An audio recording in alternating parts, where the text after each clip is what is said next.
London, Reuters, state-backed Royal Bank of Scotland (RBS.L) is to cut around 792 jobs and shutter 162 branches following a review of its network in England and Wales, prompting criticism from customers and one of the unions representing the bank's staff.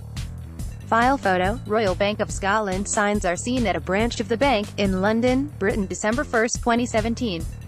Reuters, Peter Nicholls, file PhotoRBS said the redundancies and closures were necessary because many of its branches were too close to one another, within 0.6 and 2.5 miles, and because changing consumer habits have caused a drop in footfall.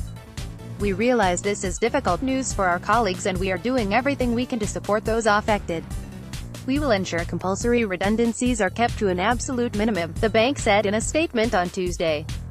The cuts follow the closure of 259 branches announced in December last year, which resulted in 680 job losses, and similar moves by Britain's biggest mortgage lender Lloyds Banking Group's RBS.L.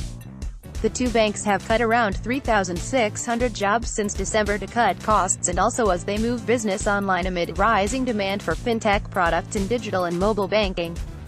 But many customers still visit their local branch, and some affected by the closures took to Twitter to air their complaints. "You are closing my local branch, in fact all the branches within a 20-mile radius," said one, Mandy Baxter, in a tweet to RBS.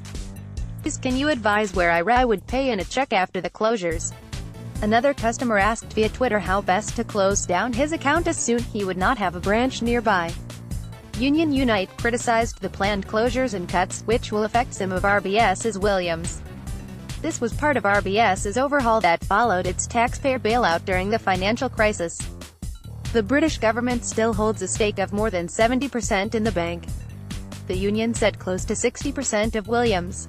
Ending years of speculation, Royal Bank of Scotland has effectively turned its back on the Williams and Glyn customers and staff, National Officer Rob McGregor said, adding the move would deprive customers of access to full banking facilities.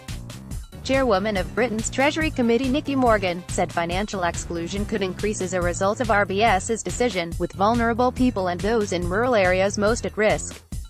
If financial exclusion is increasing, the government may be required to intervene, Morgan said in a statement.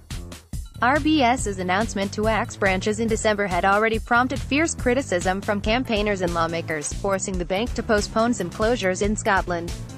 The bank's chief executive Ross McEwan and 4 other executives are set to appear before members of the Scottish Affairs Committee next week to discuss branch closures.